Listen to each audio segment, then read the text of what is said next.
le 25 décembre 1944, au cœur de la nuit de Noël, dans la forêt gelée des Ardennes, non loin du petit village Techtanack, au Luxembourg, un bataillon d'infanterie allemande tentait de franchir la rivière Sour sous le couvert des ténèbres.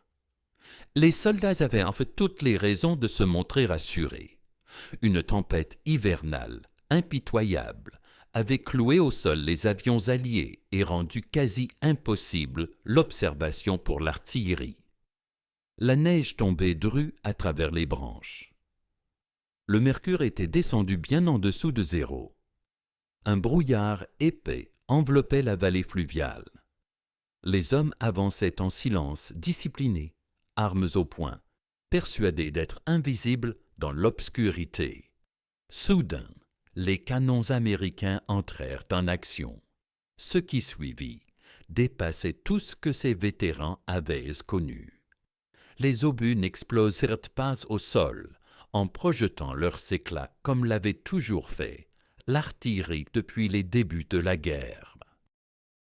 Ils détonèrent en l'air à 30 à 50 pieds au-dessus des positions allemandes. Des fragments de métal brûlant plurent du ciel, touchant des hommes terrés dans leurs trous, dans leurs tranchées, ceux qui se croyaient à l'abri du sol même. Aucune protection contre des projectiles qui éclataient au-dessus de la tête. Aucun refuge face à une mort qui s'abattait comme une averse hivernale. Le lendemain matin, les forces américaines dénombrèrent 702 cadavres de ce seul bataillon. Le général George S. Patton, à la tête de la 3e armée, écrivit plus tard au chef de l'ordonnance de l'armée pour vanter l'arme en cause. Il la baptisa « la fusée farceuse ». Il en loua les effets dévastateurs et affirma sans ambages qu'elle avait remporté la bataille des Ardennes pour nous. Ce système d'armement, si encensé, figurait parmi les secrets les mieux gardés de toute la Seconde Guerre mondiale. Officiellement appelée fusée VT pour variable time, cette appellation n'était qu'un leurre destiné à tromper les services de renseignement ennemis. Son vrai nom était fusée de proximité, et elle marquait une véritable révolution dans l'art de tuer. Il s'agissait d'un radar miniature intégré dans l'ogive d'un obus d'artillerie, un appareil renfermant une centaine de composants électroniques qui détectaient la proximité d'une cible et se déclenchait automatiquement. Pas besoin de coupe au but.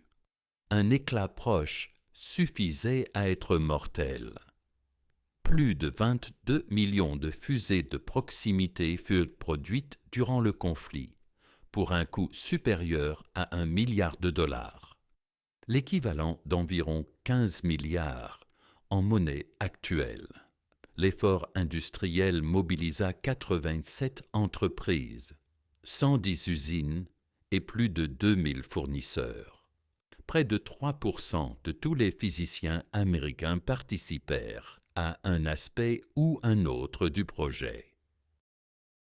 Le ministère de la Guerre des États-Unis le qualifierait ultérieurement de l'une des avancées scientifiques majeures de la Seconde Guerre mondiale, juste derrière la bombe atomique en termes d'importance militaire.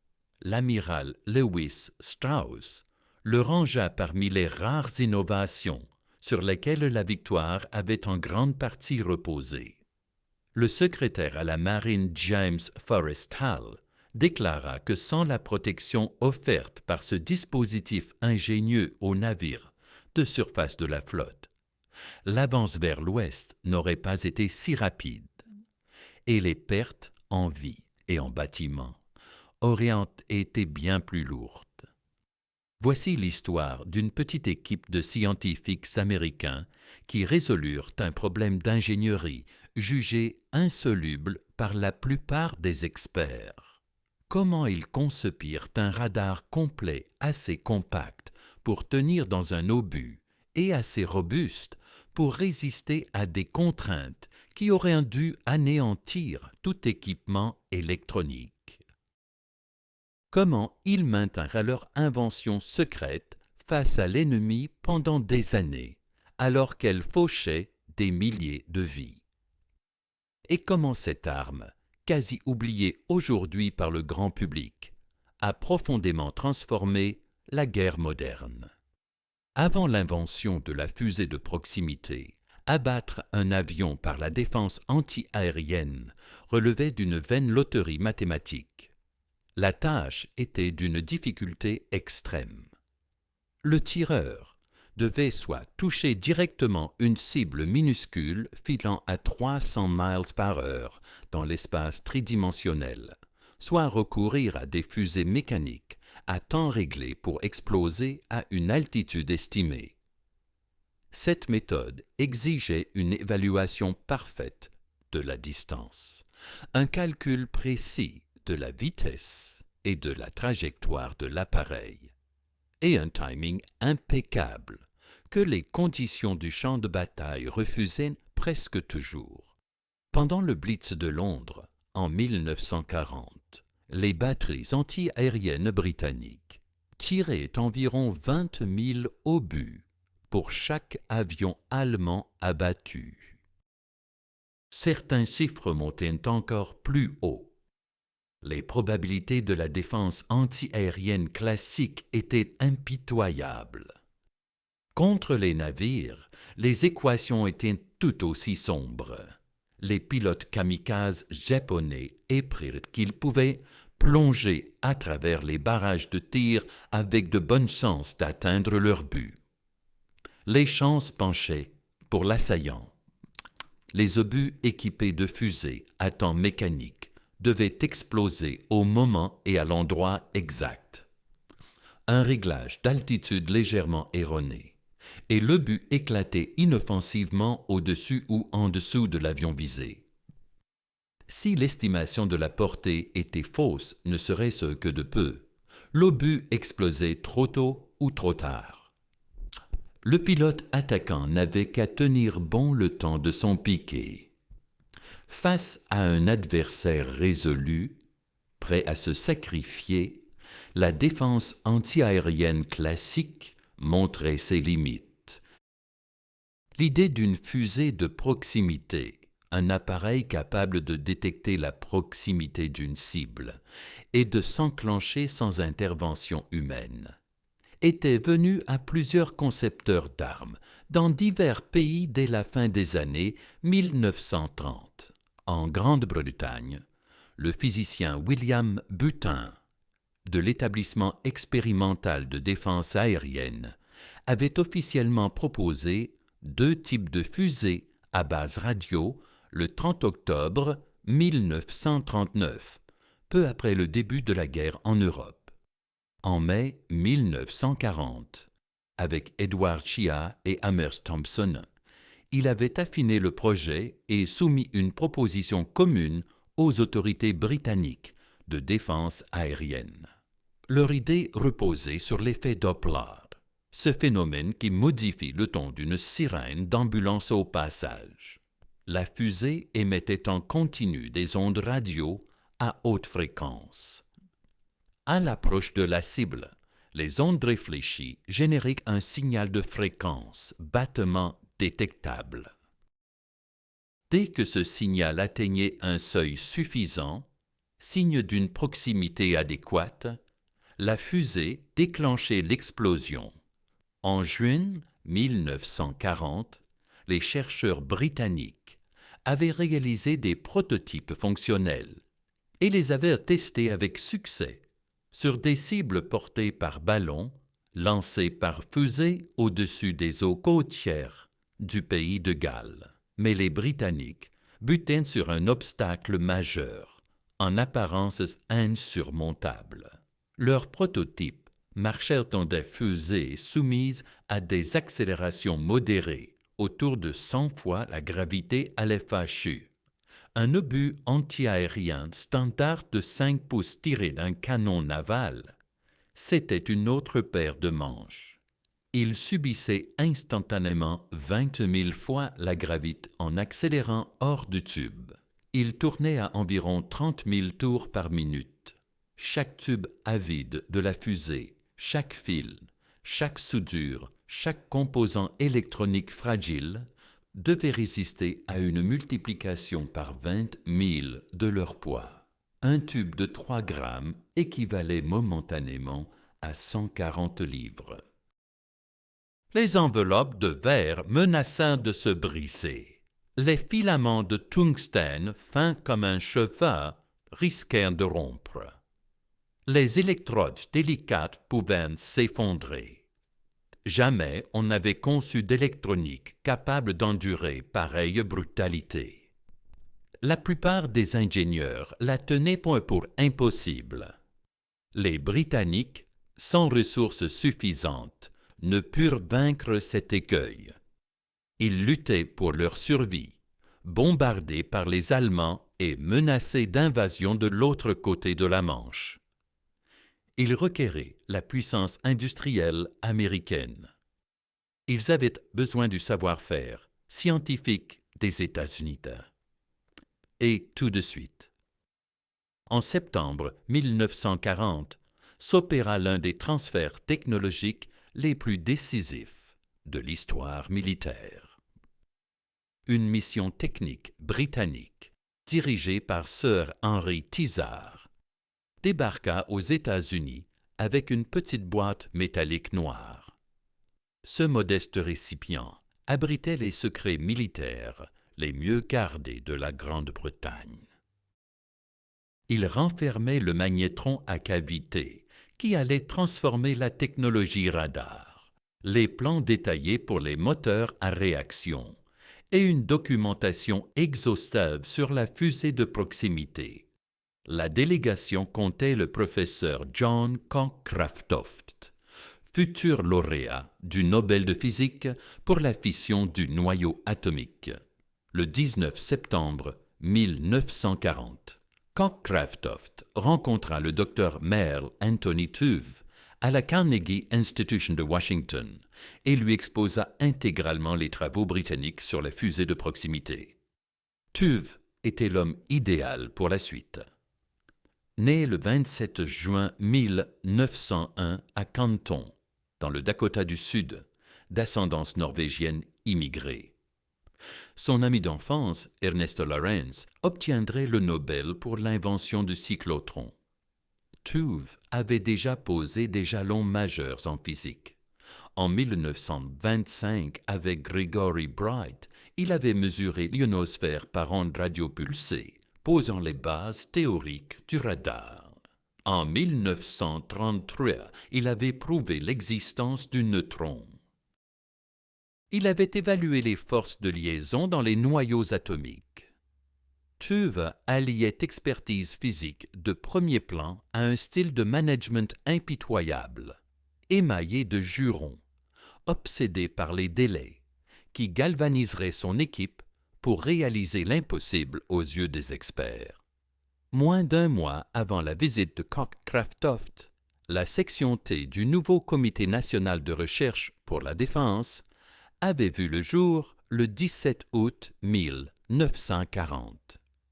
Une semaine plus tard, le 24 août, Tuve en devenait le président. Le T désignait Tuve. Ce comité avait été fondé le 27 juin de cette année-là sous la présidence de Vannevar Bush, président de la Carnegie Institution, et l'un des administrateurs scientifiques les plus influents de l'histoire américaine. Bush avait soumis l'idée du comité directement au président Franklin Roosevelt, qui l'aurait approuvé en quelques minutes après en avoir entendu l'explication. La mission confiée à la section T consistait à concevoir une fusée de proximité pour obus antiaériens capable de fonctionner efficacement au combat. Tuve déclara plus tard au sujet du modèle britannique remis par Cockcroft, pas celui que nous avons rendu opérationnel. L'ingénierie décisive qui transforma le principe en une arme viable, fut réalisé pour l'essentiel aux États-Unis, sous l'impulsion déterminée de TUV. La fusée vide, issue des travaux de la section T, représentait une prouesse d'ingénierie miniaturisée, sans précédent dans l'histoire de l'électronique. Fondamentalement, il s'agissait d'un système radar complet, intégré dans l'ogive d'un obus d'artillerie, occupant un volume à peu près égal à celui d'une bouteille de lait d'un demi-litre. L'ensemble mesurait environ 2 pouces et un quart de diamètre pour 8 pouces de long. Chaque fusée renfermait près de 130 composants électroniques distincts, dont 4 à 5 tubes à vide miniature, tous devant opérer sans faille malgré des contraintes qui réduiraient l'électronique ordinaire en débris inutilisables. Le principe de fonctionnement reposait sur l'effet Doppler. Un petit oscillateur fonctionnant à des fréquences de 180 à 220 MHz utilisait le corps métallique de l'obus comme antenne. Ce circuit émettait en continu des ondes radio dans toutes les directions pendant le vol de l'obus. Lorsque ces ondes heurtaient une cible et revenaient, les échos interféraient avec l'émission sortante, générant un motif de fréquence de battement caractéristique. À mesure que l'obus se rapprochait de sa cible, l'intensité de ce signal de battement augmentait. Dès que le projectile se trouvait à environ 70 pieds de la cible, un amplificateur audio à 2 étages élevait le signal au seuil d'activation d'un tube tiratron. Ce tiratron, jouant le rôle d'interrupteur électronique, libérait l'énergie électrique accumulée dans un condensateur vers le détonateur. Celui-ci déclenchait la charge explosive principale. Toute la séquence, de la détection à l'explosion, s'accomplissait en microsecondes. L'alimentation électrique posa l'un des premiers et plus coriaces défis techniques. Les piles sèches classiques se dégradaient vite, sous la chaleur et l'humidité tropicales. Des obus impeccables arrivaient dans le Pacifique, avec des batteries ruinées par le stockage en conditions tropicales. James Van Allen, jeune physicien qui découvrirait plus tard les ceintures de radiation terrestre portant son nom, fut nommé lieutenant de la Navy en novembre 1942. En novembre 1943, il fut dépêché auprès de la flotte du Pacifique pour former les officiers artilleurs à la nouvelle arme et repérer les obus aux piles mortes. Von Allen mit en place des postes de contrôle dans tout le théâtre pacifique, réduisant drastiquement les taux de ratés dus aux batteries défaillantes. La réponse au problème des batteries vint des ingénieurs de la National Carbon Company. Ils mirent au point une pile de réserve avec électrolyte liquide scellée dans une ampoule de verre. Stable et inactive pendant des mois, voire des années, quel que soit le stockage, elle s'activait au tir. L'accélération de 20 000 grès brisait instantanément l'ampoule, et la force centrifuge de la rotation de l'obus étalait l'électrolyte sur des plaques empilées de carbone et de zinc en un clin d'œil. Cette solution ingénieuse, de la taille d'un stylo-plume, offrait une durée de conservation quasi illimitée, tout en intégrant une sécurité intrinsèque, la pile ne s'armant qu'au canon. Lloyd Buechner, autre figure clé, contribua à élaborer la base théorique du fonctionnement radiofréquence de la fusée. Son savoir en physique ionosphérique s'avéra crucial pour anticiper les performances à diverses altitudes et dans des atmosphères variables. Divers dispositifs de sécurité additionnels évitaient tous les accidents graves sur les navires ou en entrepôt de munitions. Un interrupteur à mercure maintenait un court-circuit permanent sur le circuit de tir tant que l'obus était stocké ou manipulé. Seule la force centrifuge, due à la rotation rapide après la sortie du canon, pouvait déplacer le mercure à travers un diaphragme poreux minuscule et rompre le court-circuit. Ainsi, la fusée ne s'armant qu'après 3/10 à 5/10 de seconde post-tir, l'obus était déjà loin de l'équipe du canon. Un mécanisme d'autodestruction faisait exploser tout obus sensible après un délai prédéterminé, évitant que des munitions intactes ne tombent aux mains ennemies pour analyse. La norme de sécurité exigeait au maximum un éclatement accidentel au canon par million d'obus tirés. Le défi technique au cœur du programme frôlait l'absurde par sa difficulté. L'équipe devait rendre résistant au tir d'un canon des tubes à vide en verre, composant parmi les plus délicats de l'électronique. Le point de départ consistait en de minuscules tubes produits par Raton et Sylvania pour les amplificateurs d'aides auditives. Ces enveloppes de verre mesuraient environ 1 pouce et un quart de long sur 3/8 de pouce de diamètre. Pourtant, même ces petites subs se brisaient sous les forces du lancement, à moins d'une refonte totale depuis les bases. La percée décisive vint de James Van Allen en personne.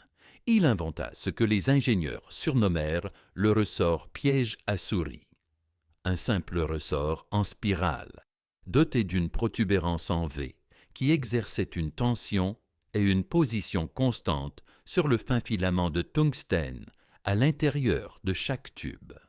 Cette innovation apparemment mineure évitait que les filaments se rompent ou se déforment sous les accélérations extrêmes. Les ingénieurs du laboratoire de physique appliquée la qualifièrent plus tard de solution au dernier obstacle majeur pour les tubes à vide dans les fusées de proximité. Van Allen passa des mois à voyager entre le laboratoire de physique appliquée et l'usine Raton à Newton, Massachusetts. Il tirait des munitions d'essai au champ de tir naval de Dahlgren en Virginie, puis extrayait lui-même les étuis usagés du sol à l'aide d'une tarière et d'une pelle. Il ouvrait chaque coquille récupérée pour inspecter précisément l'état des tubes après le tir. Les composants étaient immergés dans de la cire et de l'huile pour uniformiser les contraintes lors de l'accélération. Des géométries d'électrodes planes remplaçaient les fragiles électrodes cylindriques des tubes classiques. Chaque panne était examinée en détail et le prototype ajusté en conséquence. Ce cycle incessant de tir, récupération, analyse et modification dévora des mois d'efforts intenses. À la fin de la guerre, Sylvania Electric Products avait fabriqué des dizaines de millions de mini-tubes à vide dédiés aux fusées de proximité, soit une part importante de la production américaine d'avant-guerre en tubes radio. Sylvania mobilisait environ 10 000 employés, surtout des femmes, qui produisaient près d'1 million de tubes tous les 2 jours et demi, jour et nuit. La plupart de ces ouvriers étaient pouillés à l'entrée et à la sortie des usines. Il leur était interdit d'évoquer leur travail hors site. On ne leur révélait jamais la vraie nature de leur production. Des décennies plus tard, la fille d'une ouvrière se rappelait que sa mère pensait avoir passé la guerre à souder les filaments d'ampoules électriques. Le calendrier de développement avançait à une vitesse fulgurante, propulsé par le style de management légendaire de Tuve. Il affichait des ordres sur les murs du labo pour tous.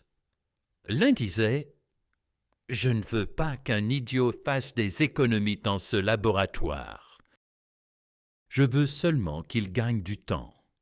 Un autre affirmait: le meilleur boulot au monde est un échec total s'il arrive trop tard. Un troisième clamait: notre responsabilité morale va jusqu'à l'emploi final au combat de cet appareil. Tuve harcelait son équipe sans relâche, refusant les excuses et les retards. Des étapes clés jalonnent les progrès accélérés. En décembre 1940, Tuve invita Harry Diamond et Wilbur Inman Jr. du National Bureau of Standards à se joindre au projet. Diamond, immigrant russe élevé à Quincy, Massachusetts, était diplômé en ingénierie du Massachusetts Institute of Technology et de Leahy University. Son expérience sur les radiosondes, instruments de télémétrie météo en haute altitude devant encaisser de fortes accélérations, s'avéra précieuse. Diamond conçut une nouvelle configuration de fusée en seulement 2 jours après son arrivée. Le 6 mai 1941, son équipe testa avec succès 6 fusées de proximité, dont des bombes larguées d'avions au champ de tir de Dahlgren. Ce fut le premier essai réussi de fusée de proximité américaine. En juin de la même année, la section T valida un test de fusée de proximité dans un obus d'artillerie de 5 pouces. En septembre, une fusée complète survécut à une trajectoire balistique intégrale et fonctionna correctement à l'atterrissage. En janvier 1942, la fusée T3 atteignit un taux de succès de 52% sur cibles aquatiques. La marine l'adopta sans hésiter. Même avec près de la moitié des obus défaillants, la fusée de proximité surpassait largement les options classiques. Les calculs étaient limpides. 52% de détonation par proximité valait mieux que la quasi nulle probabilité de coup direct avec les munitions traditionnelles. Le contrat officialisant le Johns Hopkins Applied Physics Laboratory fut signé le 10 mars 1942. Tuve en personne choisit le nom du labo.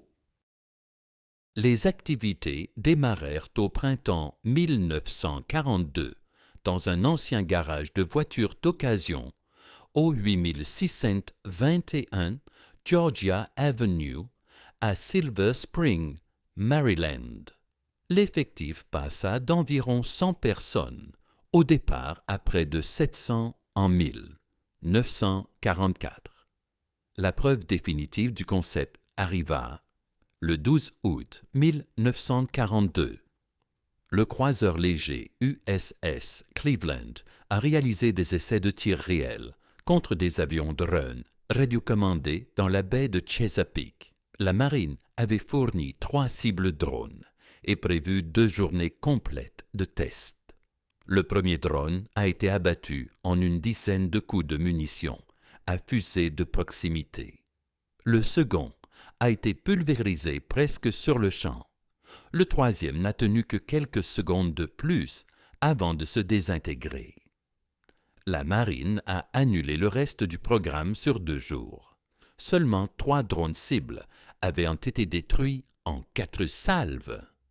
Plus rien ne restait à démontrer. La production en masse a démarré dans 5 usines d'assemblage principales.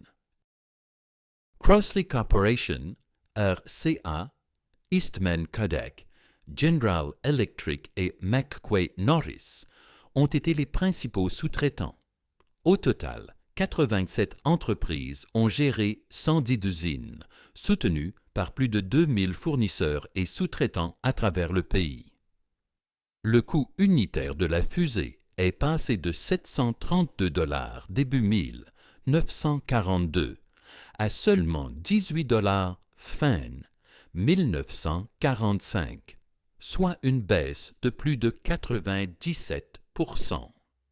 Les cadences de production ont grimpé de 500 exemplaires par jour fin 1900, 42 à 40 000 par jour, fin 1943, puis à un impressionnant 70 000 par jour à la fin de la guerre. Crossley Corporation, à elle seule, a mobilisé 10 000 ouvriers travaillant non-stop pour fabriquer plus de 5 millions de fusées, soit près d'un quart de la production totale de guerre. Le programme fut l'un des premiers à adopter la production en masse de circuits imprimés, une innovation qui révolutionnerait plus tard l'industrie électronique tout entière. Le programme VT Fuse affichait un niveau de classification juste en dessous du projet Manhattan en termes de secret. L'acronyme VT signifiait officiellement Variable Time, une ruse intentionnelle pour faire croire à un simple minuteur mécanique réglable.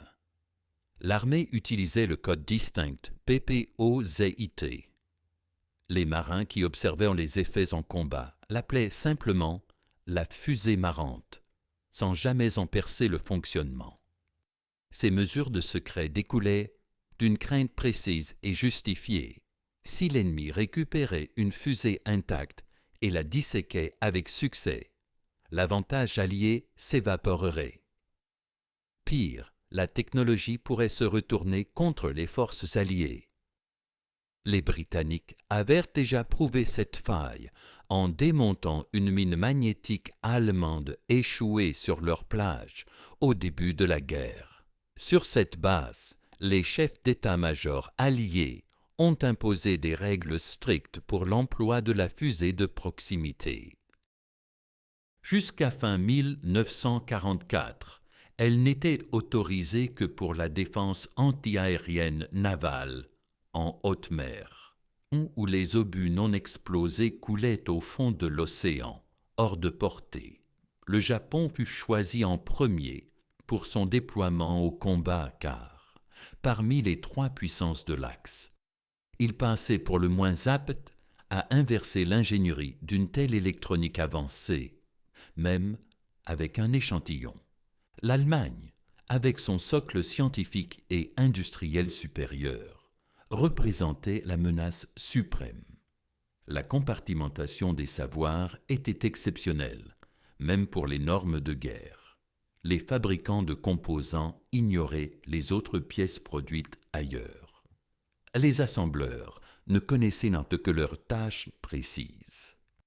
À l'usine de tubes Sylvania, les employés étaient fouillés à l'entrée et à la sortie, interdits de sac ou de sac à main. Près de 3% de tous les physiciens américains travaillaient sur divers aspects du programme de fusée de proximité au pic de production, mais la plupart ne saisissaient que leurs fragments du puzzle global. Le programme n'échappa pas à l'espionnage.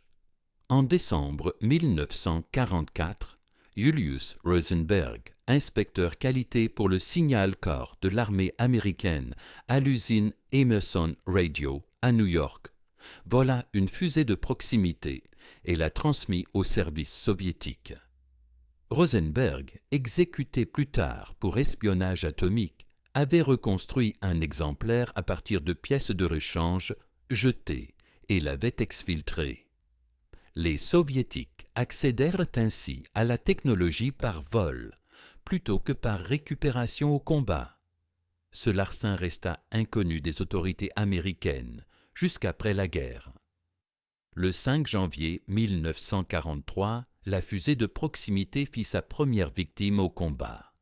Le croiseur léger USS Helena opérait dans les îles Salomon, au large de la côte sud de Guadalcanal.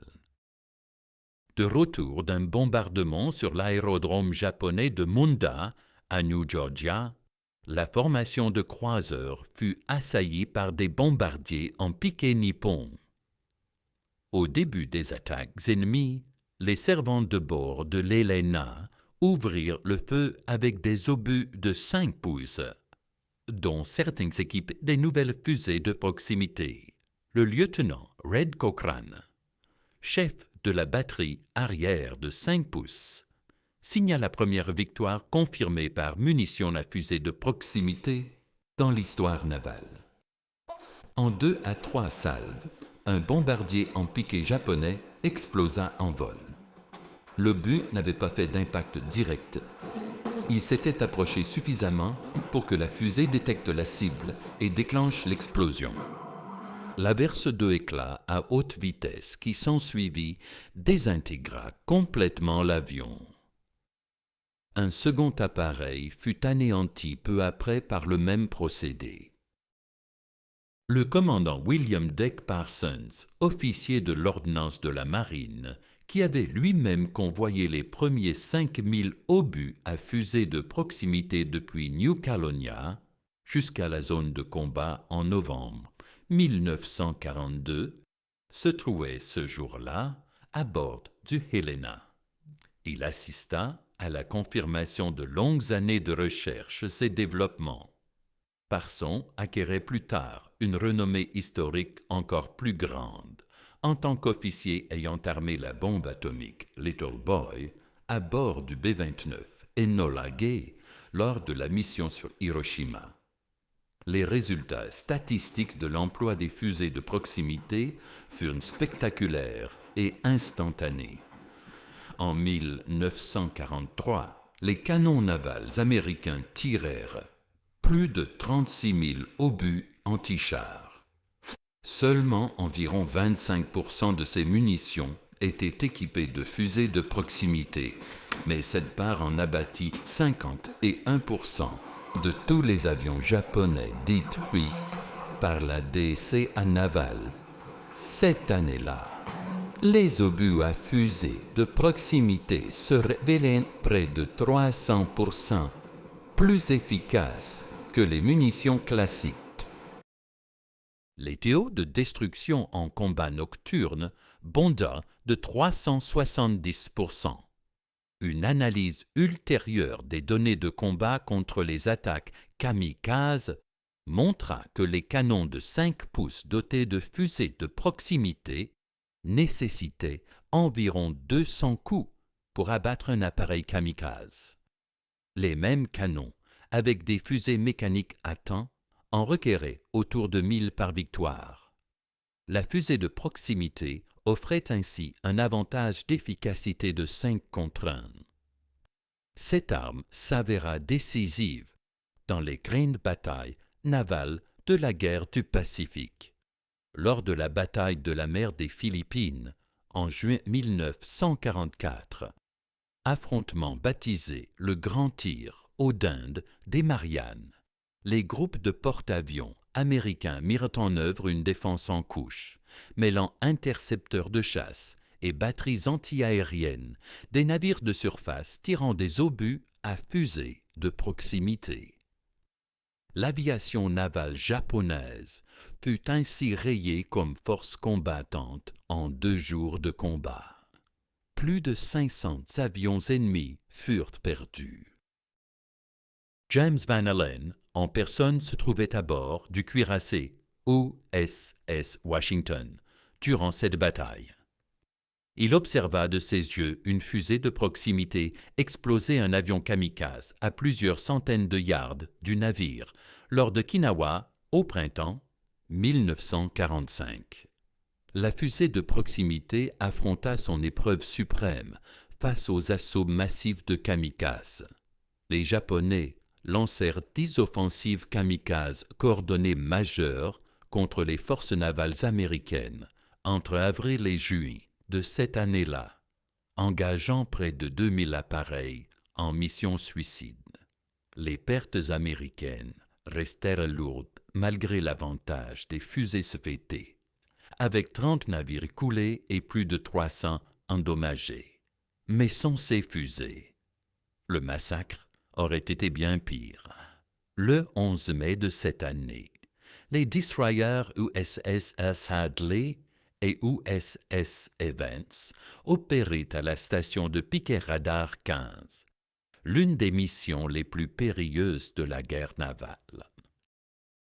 quand ils subirent l'assaut d'environ 150 avions kamikazes dans une attaque concentrée d'environ 90 minutes, les artilleurs du Hadley en abattirent pour 23, établissant un record absolu de victoires aériennes pour un seul navire en un seul engagement. Les deux destroyers encaissèrent de multiples impacts mais restèrent à flot.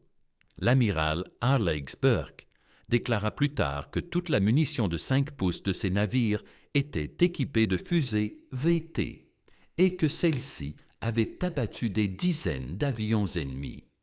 La première utilisation autorisée des fusées de proximité au-dessus des terres eut lieu le 12 juin 1944, pile 6 jours après les débarquements du jour J en Normandie. Les chefs d'état-major interalliés approuvèrent l'engagement de l'arme contre les bombes volantes allemandes Sinthin, un visant Londres. Le premier ministre Winston Churchill intervint personnellement pour exiger cette autorisation. Dès que les attaques de ces bombes bourdonnantes commencèrent à faire de lourdes pertes civiles. La première fait un frappe à Londres le 13 juin, et en quelques semaines, des milliers de ces engins s'abattirent sur la ville. La IV-1 était un petit avion sans pilote propulsé par un statoréacteur, chargé d'environ 1800 livres d'explosifs, et filant à près de 400 milles par heure. Le ronronnement caractéristique de son moteur lui valut le surnom de bombardon. Quand le moteur s'arrêtait, ceux au sol savaient qu'ils avaient quelques secondes avant l'impact. La DCA classique peinait à toucher ces cibles rapides et minuscules. Les ingénieurs de la section T adaptèrent rapidement les fusées de proximité pour les canons britanniques de 3,7 pouces et américains de 90 mm. Environ 500 pièces d'artillerie munitionnées ainsi furent acheminées en urgence vers les batteries côtières le long de la Manche. L'amélioration des performances défensives fut immédiate et spectaculaire. Avant les fusées de proximité, les batteries côtières n'abattaient que 17% environ des V, en traversant leur zone d'engagement. En 4 semaines, les taux de destruction grimpèrent régulièrement.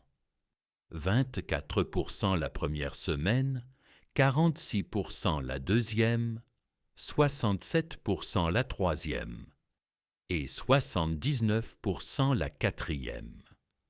Le jour record unique, les servants atteignirent 82% de destruction sur les Pumperpe une entrant. Lors du dernier assaut majeur de V1, seules 4 des 104 bombes bourdonnantes lancées parvinrent jusqu'à Londres. Le général Frederick Pyle, qui commandait l'ensemble des défenses anti-aériennes britanniques, écrivit plus tard que la fusée de proximité avait permis d'obtenir des taux de réussite à 100%, que le commandement anti-aérien britannique réalisait régulièrement à la fin de la campagne d'effet 1. L'emploi de ces fusées contre les troupes au sol intervint après leurs utilisations navales et anti-aériennes en raison de préoccupations sécuritaires. Le 25 octobre 1944, les chefs d'état-major interalliés approuvèrent officiellement leur usage en combat terrestre. Des stocks importants d'obus d'artillerie à fusées de proximité, dans tous les calibres standards, avaient déjà été expédiés en Europe en prévision de cette autorisation. Le plan initial prévoyait une mise à disposition pour un usage général en combat au sol le jour de Noël. 1944, les Allemands eux-mêmes hâtèrent ce calendrier en lançant leur offensive des Ardennes le 16 décembre 1944. Hitler avait choisi cette date précises, car les prévisions météo annonçaient en plus d'une semaine de nuages bas, de brouillard et de neige, clouant au sol les avions alliés.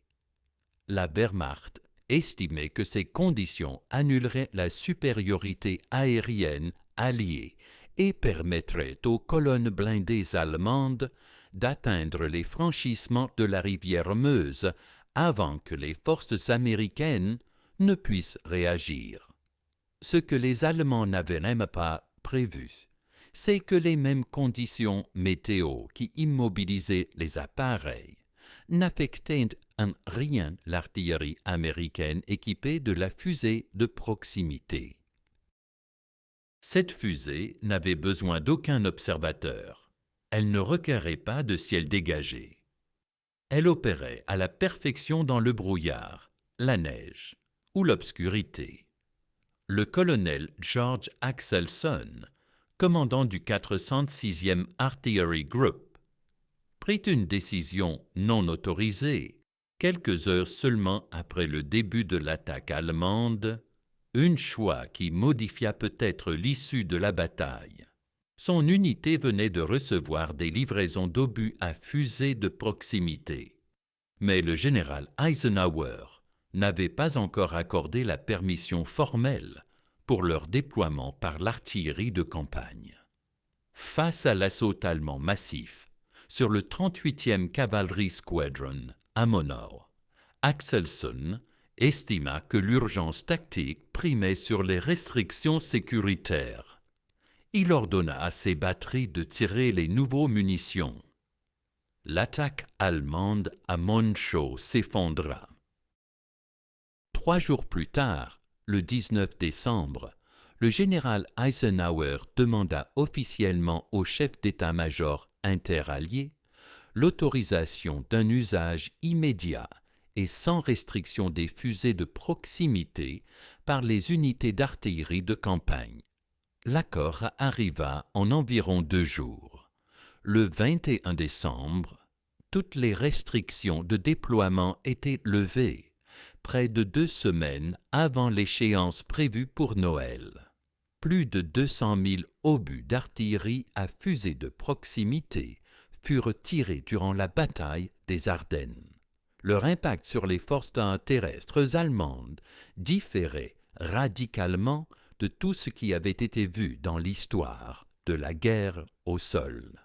Contre les avions, la fusée de proximité repérait la masse métallique de la cible et explosait à la distance optimale. Contre les troupes au sol, le même principe détectait la terre elle-même. Les obus explosaient à une altitude de 30 à 50 pieds au-dessus du sol, arrosant de vastes zones de shrapnel à haute vélocité mortelle. Les trous d'hommes et tranchées qui protégèrent les fantassins de l'artillerie depuis l'invention des armes à poudre se muèrent en pièges mortels. Des fragments métalliques pleuvaient d'au-dessus à des angles que nulle crête de terre ne pouvait dévier. Les fils de communication furent sectionnés. Le couvert des arbres fut taché en écharde de bois létal, causant des blessés supplémentaires. Les hommes qui se croyaient à l'abri dans leur position creusa mouraient sur place. La doctrine classique, consistant à se mettre à couvert lors des barrages d'artillerie, ne protégeait plus. À Malmade, le 21 décembre, des éléments de la SS Panzer, brigade 150, sous les ordres du commandant SS Otto Skorzeny, lancèrent une offensive majeure vers 3 heures. Les bataillons d'artillerie américaine soutenant la 30th Infantry Division et le 291 TH Combat Engineer Battalion du lieutenant-colonel David Perrin ouvrirent le feu avec des obus à fusée de proximité. L'effet psychologique sur les assaillants allemands fut aussi dévastateur que les pertes physiques. Certains soldats allemands furent vus courant droit vers les lignes américaines en hurlant « camarades », le mot allemand pour « je me rends. Ils préféraient apparemment risquer le feu des armes légères à l'horreur d'une artillerie explosant sans avertissement au-dessus de leur tête.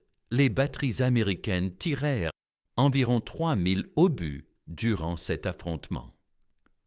Vers le milieu de l'après-midi, Scorsani ordonna aux survivants de sa brigade de se replier.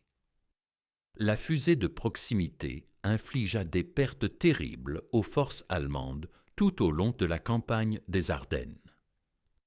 Au cours des 3 mois allant du début de la bataille des Ardennes au franchissement du Rhin, le tir antiaérien à fusée de proximité abattit plus de 1000 appareils ennemis. Les victimes terrestres dues à l'artillerie à fusée de proximité furent nombreuses, même si des chiffres précis sont difficiles à confirmer. Une chose est sûre, les commandants allemands comprirent rapidement qu'ils affrontaient une arme fondamentalement nouvelle et terrifiante. L'un des aspects les plus étonnants de l'histoire de la fusée de proximité réside dans l'échec total des services de renseignement et des établissements scientifiques allemands à saisir ce qui se passait. Après la fin de la guerre, les interrogatoires des officiers et scientifiques allemands capturés ont montré qu'ils ignoraient totalement l'emploi d'armes à détonation de proximité contre eux. Les ingénieurs allemands avaient jugé des années plus tôt que des fusées de proximité pour projectiles tirés par canon étaient physiquement impossibles.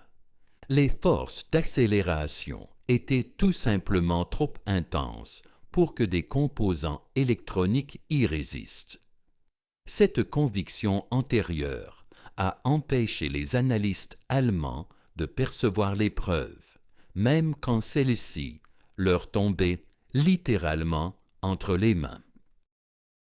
Au cours de la bataille des Ardennes, des unités allemandes en progression ont saisi un dépôt de munitions américain abritant environ 20 000 fusées de proximité.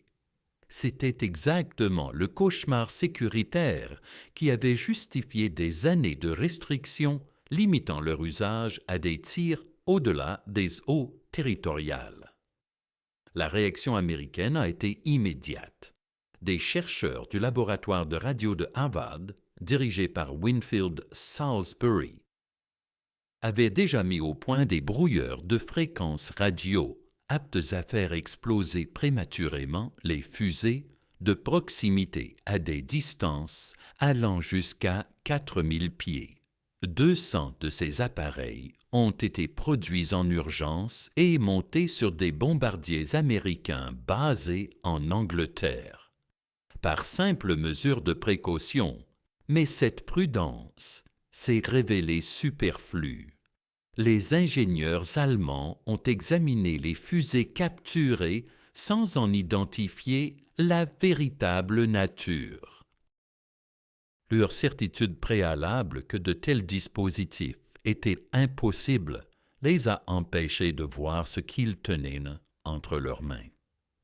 L'impact psychologique sur les troupes allemandes au combat a été profond et abondamment documenté dans les rapports du renseignement américain.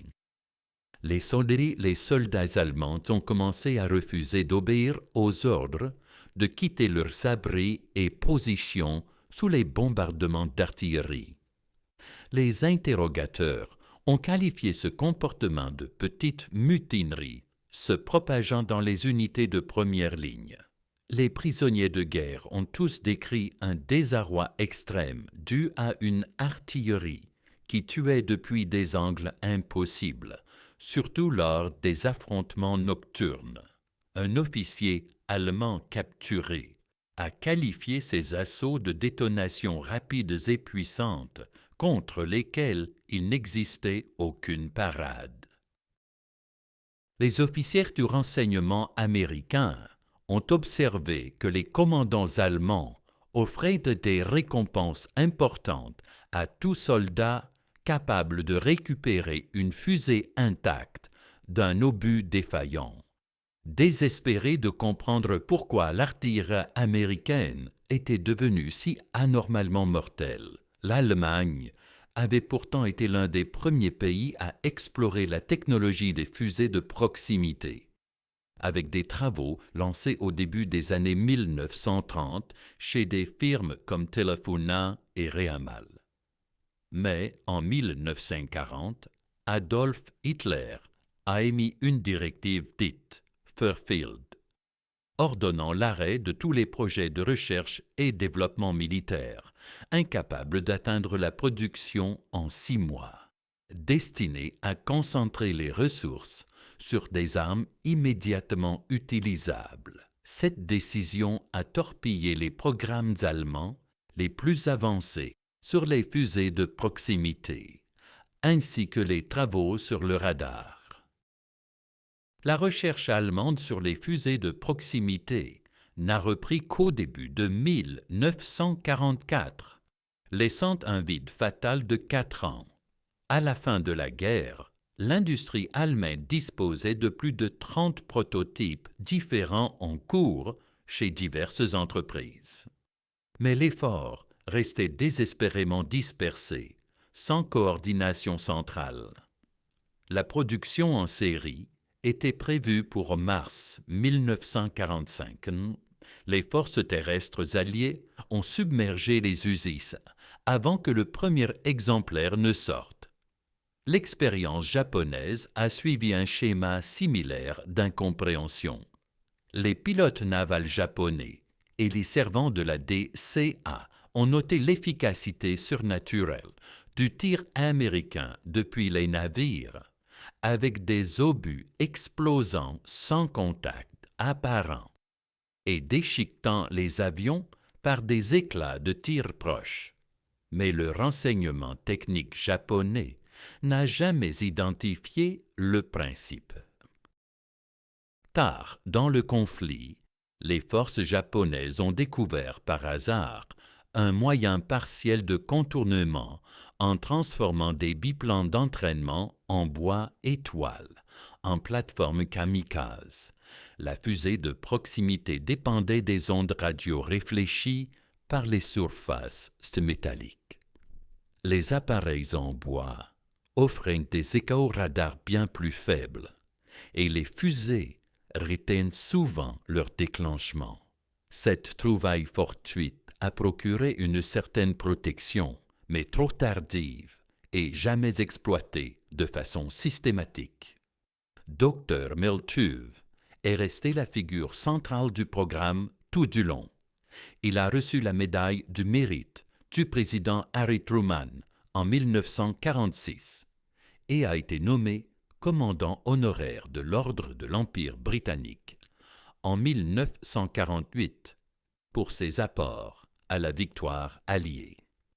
Après la guerre, il est retourné à la Carnegie Institution en tant que directeur du département de magnétisme terrestre, poste qu'il a occupé jusqu'en 1966. Il est mort le 20 mai 1982 à Bethesda, Maryland, à l'âge de 80 ans.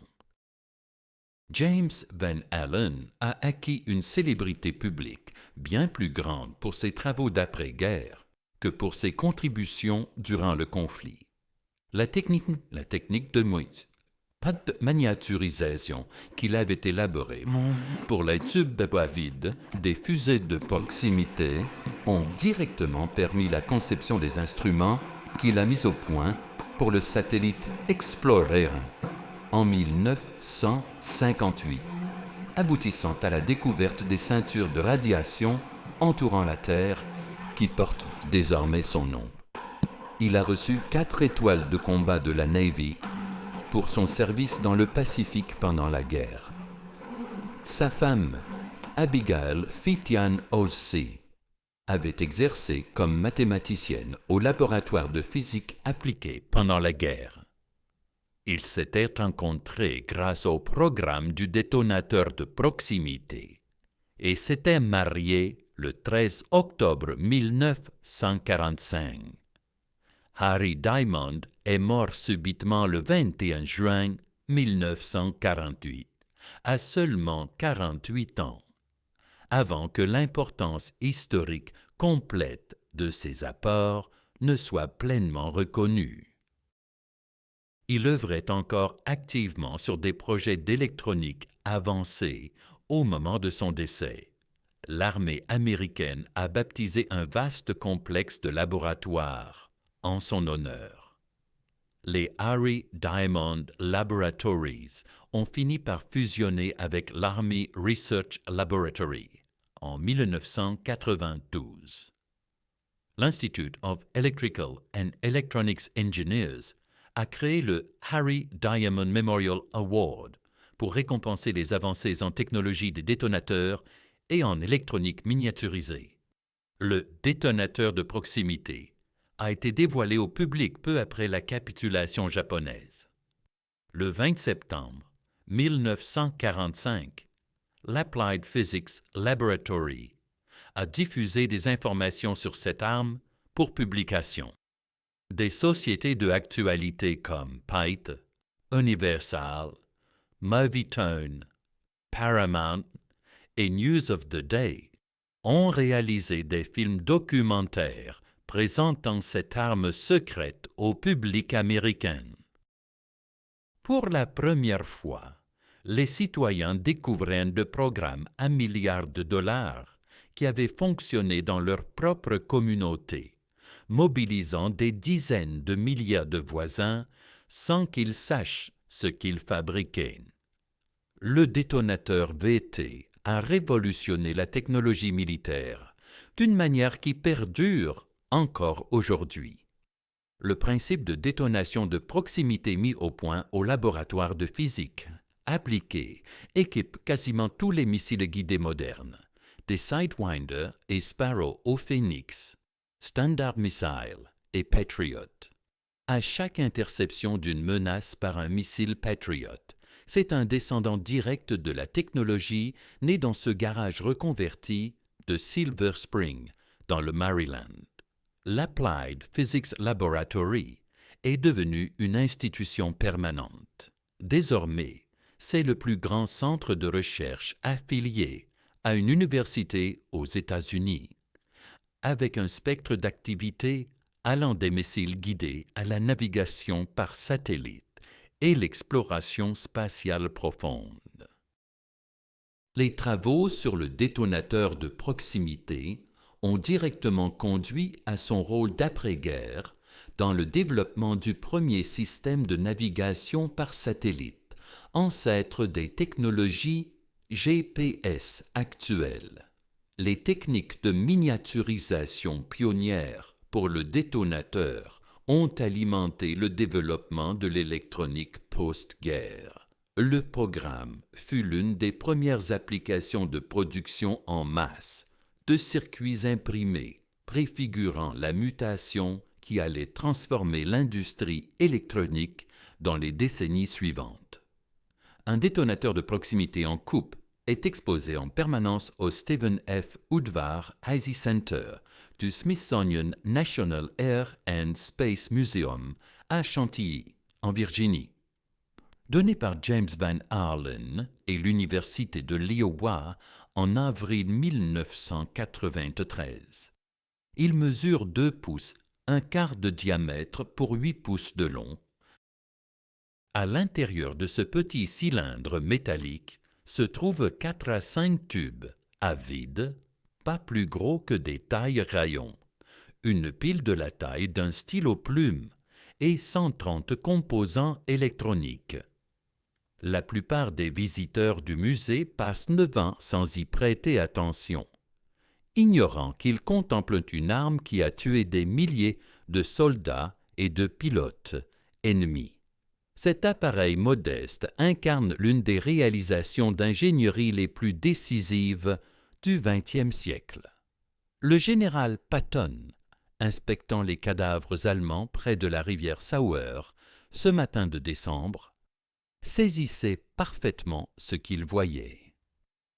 Il écrivit au chef de l'ordnance de l'armée que lorsque toutes les armées disposeront de cet obus, il faudra inventer une nouvelle façon de faire la guerre. Il se félicitait que l'Amérique y ait pensé la première. Les scientifiques de l'Applied Physics Laboratory avaient réalisé ce que la plupart des experts jugeaient impossible. Ils avaient conçu un radar capable de résister aux tirs d'un canon. Ils avaient inventé une arme qui n'avait pas besoin de toucher sa cible pour tuer. Et ce faisant, ils avaient gravé un chapitre de l'histoire militaire dont l'influence s'étend à tous les champs de bataille et silos de missiles du monde contemporain. 702 soldats allemands tués en une seule nuit près d'Echternach.